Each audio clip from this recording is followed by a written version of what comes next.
Sunday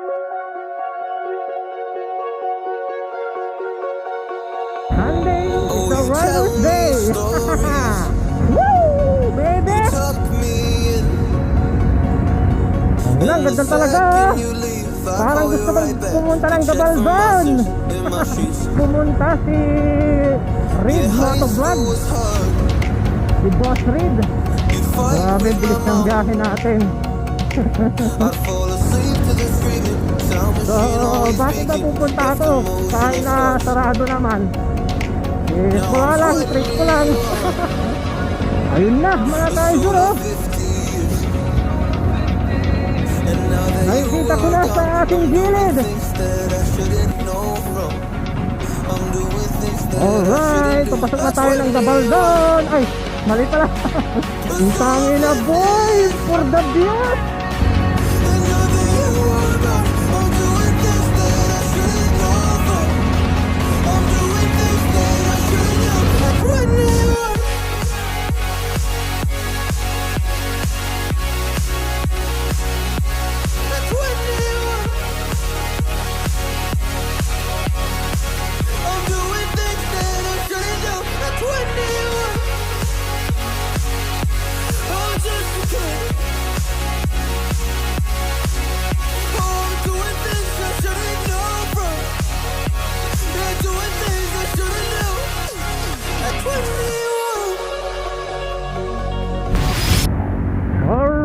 What's up mga Kaiser?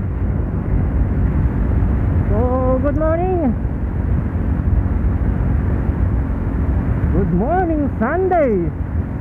Woo! Sunday is a writer's day. Woo, baby!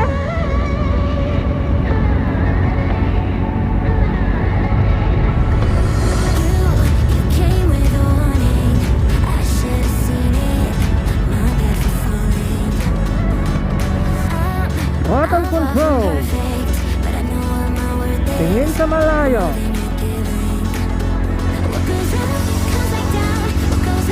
Ang ganda talaga. Parang gusto kong pumunta ng Gabaldon.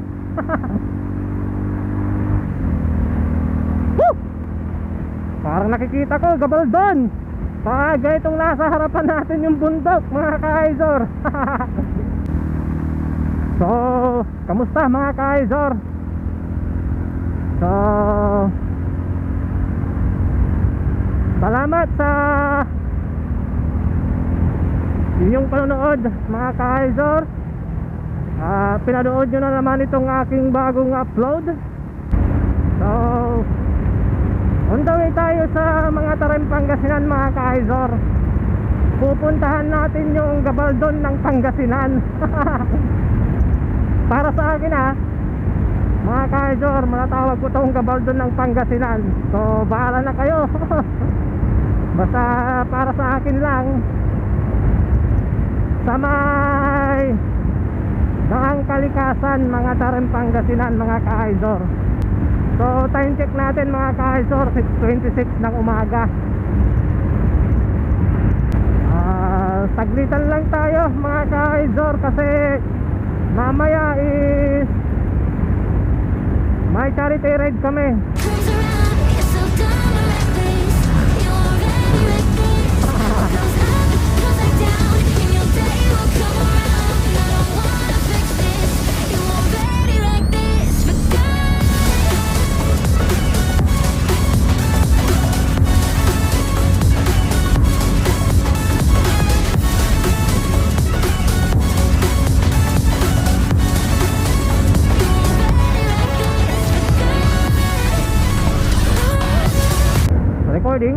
Recording. So ang take off nila kasi sa sual ng mga kasamaan ko is alas 7.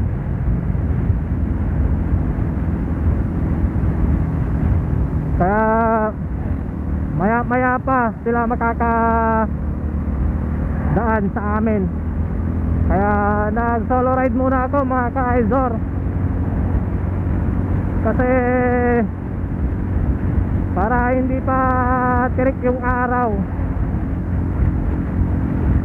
makapag vlog tayo ng mas maganda.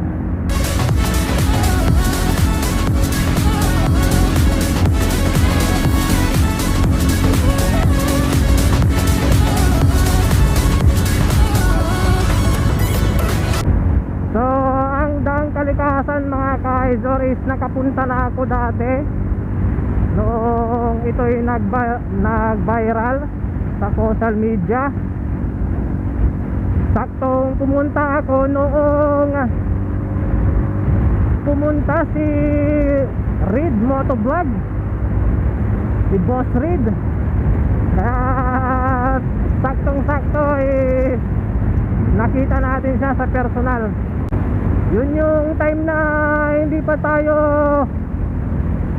talaga nagbablog, yung konting video lang para sa mga background music lang yung nilalagay natin, kasi wala talaga akong balak mag-vlog dati mga ka-Izor. Na-inspire lang talaga ako sa mga pinapanood kong motovlogger, kasi sayang naman yung mga rides na pinupuntahan natin, mga charity, ganon no. Kaya pinagsisikapan ko na lang i-edit at i-upload mga ka-Izor. Grabe bilis ng biyahe natin.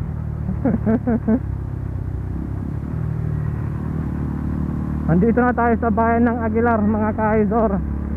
10 to 15 minutes nandun na tayo sa Daang Kalikasan mga ka-Izor. Sa ganitong pacing ng ating takbuhan, 60 to 70 km, then medyo kakunti pa lang yung mga sasakyan sa kalsada, is makakarating tayo doon ng maaga. So may mga riders na papunta siguro sa mga charity ride.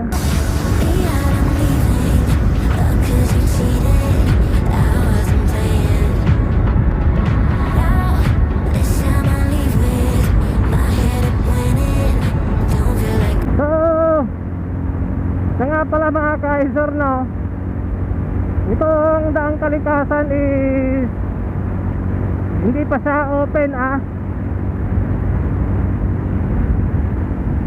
hanggang sa may straight lang tayo, di na tayo darating sa akyatan kasi hindi na tayo makakapasok doon,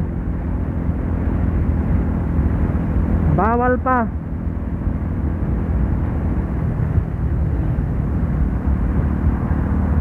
Last na pagpunta ko dito 2 years na mahigit mga ka-Izor 2 years na yun nung nakakyat tayo doon sa taas. Hanggang ngayon sarado pa mga ka-Izor.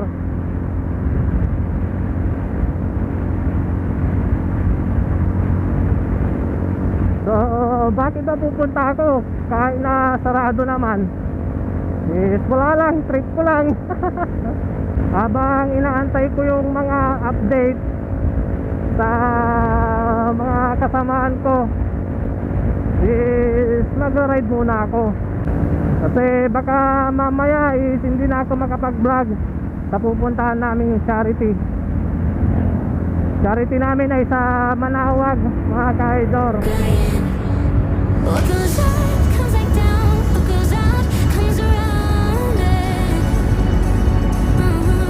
Ayun na mga ka-Izor nakikita ko na sa ating gilid.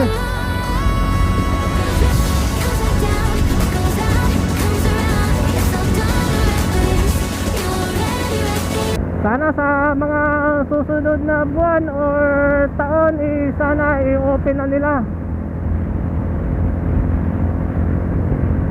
Siguro dahil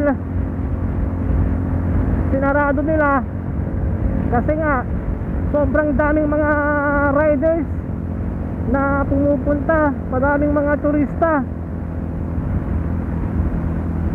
Nung kasagsagan na bukas pa yung Daang Kalikasan mga ka-Izor, siyempre ginagawa yung kalsada doon, nahihirapan yung mga truck na na dumadaan doon kasi natatraffic sila. And then matarik yung daan sa daang kalikasan, kaya siyempre mabibigat yung mga dala ng mga truck, mabibitin talaga sila. Kaya mas mabuti na rin yun na temporary na isarado muna habang hindi pa tapos. So titignan lang natin kung anong meron doon sa daang kalikasan ng ganitong oras.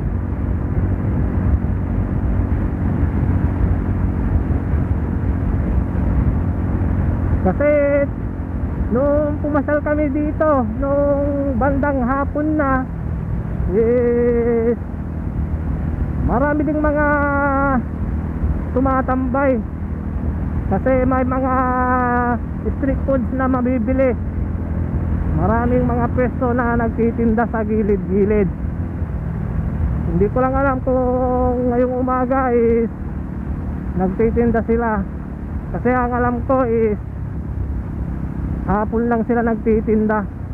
So part na tayo ng mga tarim, mga ka-Izor. So in few minutes nandoon na tayo sa bungad ng daang kalikasan. Alright, papasok na tayo ng Gabaldon. Ay, mali pala. Papasok na tayo na, dito na tayo sa way ng daang kalikasan, mga ka-Izor, no. Tangin na boy, for the bias.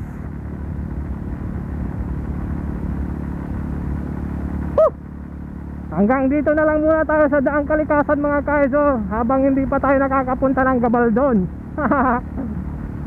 Pero soon pupuntahan ko yung Gabaldon, mga ka-Izor. Ang ganda, shit, ang ganda boy. So yun, may mga nagtitinda dito, may mga pwesto-pwesto. Alright, so sound trip muna kayo, mga ka-Izor. Shine bright up all night, we're never slowing down. Fall in love, drunk mistakes, we're bound to hit the ground. Gotta keep this feeling, keep on breathing, even if we're slipping away. So I close my eyes and lose myself now, do it like it's only a day. We got a party for a lifetime.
Alright mga ka-Aizor, so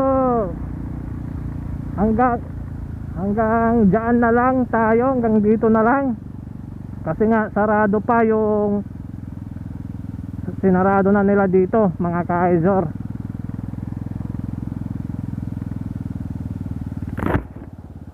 So may mga checkpoint na mga pulis mga ka-Aizor sa bandang dito. Kaya sinarado pa nila yung papunta paakyat ng Daang Kalikasan mga ka-Aizor. So hanggang dito lang naman yung ating goal mga ka-Aizor. Kaya balik na tayo doon para mag photoshoot. Yeah. Pero soon babalik tayo dyan mga ka-Aizor pag bukas na. So yun lang mga ka-Aizor, no? Sana naipakita ko sa inyo ng maayos yung ating pinuntahan ngayon na Daang Kalikasan. Tambay muna tayo dito saglit para magpahinga at mag picture. So siguro dito ko na rin tatapusin yung ating vlog mga ka-Aizor, na kasi pag pabalik na tayo doon tutok na yung araw sa atin. Kaya dito na tayo magtatapos ng ating vlog. So maraming salamat sa palagi niyong panonood sa aking munting YouTube channel na Project Aizor. Hanggang sa muli nating vlog, hanggang sa muli nating pagkikita mga ka-Aizor. So maraming salamat. Ride safe and keep safe mga ka-Aizor. Yeah. Peace. Yeah, Daang Kalikasan. Mabalikan kita.